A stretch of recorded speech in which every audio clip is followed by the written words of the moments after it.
Hey guys, and welcome to Rotting Flesh Movie Reviews. I'm your host, Billy Pop, and it's a cold one out there, so keep warm. Today we're taking a look at The Unholy. That's the one right there.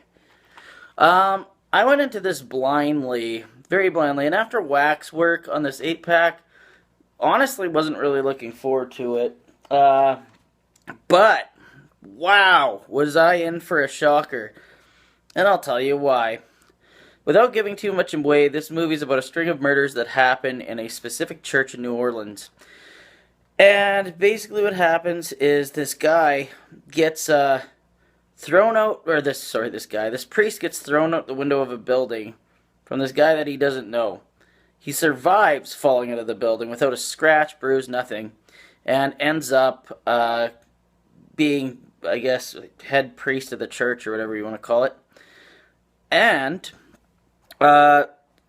so he ends up meeting this. He's trying to figure out how these priests died, and he meets this girl named Millie, and she works at a club for a guy named Luke, who I think we're supposed to assume is Satan. Turns out this priest gets involved with Millie, and not involved, sorry, but she ends up moving in with him. And the Unholy, we find out. I thought that was just what the movie is called, but the Unholy is an actual demon that gives you the hallucination or like illusion that mainly it's usually a naked chick or something, but it tries to make the priest sin, and then it kills him during his sin, so he goes to hell or whatever. At least so far, that's what it seems to be. That's what it seemed to be about. I don't know if it would do that to just anybody or a priest, but either way, yeah. I guess it would pretty. I don't know. I don't want to give too much of this away because it turned out to be a really good fucking movie, actually. Now made in 1988. Don't remember the director. Guess I could look. Directed by. Oh, God. Oh. Camilo Villa. So anyway, guys, what can I say about this? Direction-wise, this movie was really interesting. It had really great lighting. The only complaint I really have about the direction, or I wouldn't even say the direction, is more the editing. The editing here was most of it was good. Don't get me wrong, but there was a couple hard cuts. Like, for instance, when the priest gets thrown out of the window of the building, I couldn't tell whether it was the guy at first or the priest that got thrown out the window.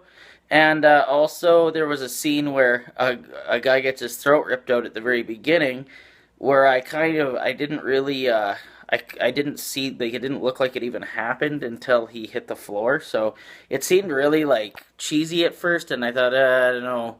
But no, this movie gets really, really good. And like I said, direction-wise, it was done really well, very creatively, I thought, and really was a fun watch in that aspect. The writing was interesting, not what I was expecting. At first I wasn't sure whether we were watching a fucking vampire movie, slasher movie, possession movie. You know, I couldn't really tell at first. I wasn't really sure. But either way, it was good writing, and it kept you on your toes, and you didn't know what to expect next, and that was actually pretty awesome for what I was expecting, because I was expecting it to be way cheesier. Yeah, acting, it was actually really good in this. Actually, for a lot of the time, I couldn't even tell whether or not we were supposed to trust the priest. I don't know if that was intentional, but that's the way it felt to me. The acting from Luke, from Millie, all of them were good. There's the chick that plays the demon is just, can't really consider her. She's not really acting good, but she sure has a nice set of boobs. So then we got, characters were all really, I don't know if you want to call them likable, but you could relate to them, I think, if you were in that situation. So I like the characters. Dialogue was actually really good. There were some lines in this movie that actually gave me chills, particularly when Luke says to well, I shouldn't give that away. I really shouldn't. Well, I think I pretty much did anyway. I'll just say it. Luke says to the priest, because the priest gets a call from hell, basically, and he thinks it's this Luke guy, and Luke says to him, just out of curiosity, how do you know it wasn't like a phone call from hell? And that kind of gave me chills. I was like, oh, that's pretty good. So yeah, some of the dialogue in this was pretty wicked, man. Um, as for effects. The effects in this were hit and miss, I would say, but most of them were really good. Uh, there's the I just gotta say honestly, the demons at the end, eh, they were okay. Like it was effective, I guess. Two of them reminded me of that little dude from Rob Zombie's Lords of Salem. So I don't know. I think he was influenced a little there, maybe. I don't know, but so anyways, effects here, especially the gore effects, were done reasonably well. I liked it for the most part. Um, my big thing with this movie was actually the music. I fucking loved the music in this, and it was so 80s, and so it had so much going on in it. I don't really know, like just the music was just so enjoyable. It kind of hit that almost almost Italian horror, like look wise and music wise, but also kind of reminded me of other things like Night of the Demons or um, even to be honest, the theme song for Shredder on Ninja Turtles was a little bit. It kind of hit me a little bit that way too, which is one of my favorite movie scores. So no, it was good. Like the music was awesome. Now can I recommend The Unholy? Yeah, I can. This movie is like a movie I can't believe I've never really heard of much about. Like, I've never heard much about it at all. And I was so pleasantly surprised. That, like, made this, like, 8-pack worth buying for sure. Like, I was just fucking right. Like, yeah, beautiful, man. Awesome. So, yeah, I was pumped on that, man. Totally. I think there's an uncut version somewhere, like in a Region B uncut version. I don't know if this was cut or not. It says it's rated R, I think. So I think it is cut. Yeah. It must be cut a little, but I can't imagine much because there's still lots of nudity, still lots of gore and shit. So I don't know. I think I pretty much got the gist of it. So yeah, I can recommend it. And I can honestly, I was going to give it a 7 out of 10, but I think 7.5 is honestly being even more fair. The one thing that I can say that I wasn't the biggest fan of was the ending. But it was effective. It worked. It wasn't like the worst ending ever.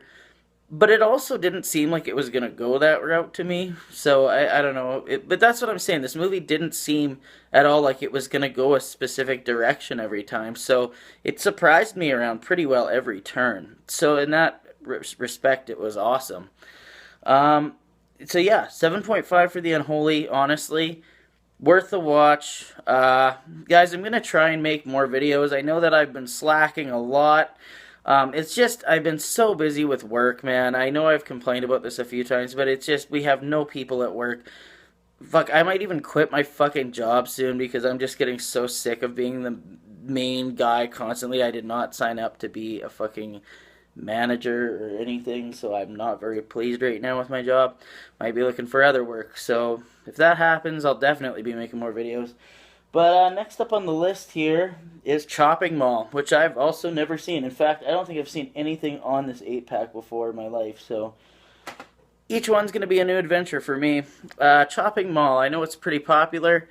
Um, I'm going to try and get this done within the next week. I'm going to really try, guys. I really appreciate your patience. Once again, shout out to Toddy Walnuts, one of my favorite guys. Try to remember to put his fucking link in the description. Another person I wanted to talk about was shit. Oh man, I'm drawing a blank. Oh, Jeff Soares, man. That guy's cool. Jeff Soares. He's got a great channel, does a lot of unboxing with his buddy Norman, and he's got a girlfriend now. Actually, I haven't watched like many YouTube videos lately, so I honestly haven't really I haven't really gotten to know her quite yet.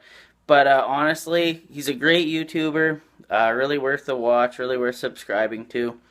And yeah, I think that's who I want to shout out to today. But no, seriously, guys. Really, really hope you guys have a great day. Stay warm. It's getting cold out. I mean, especially if you're in Canada, anyway. Right today, -14. Tomorrow, -20. And then, well, I'm not the Weather Channel, but you know what I mean. It's getting cold, man.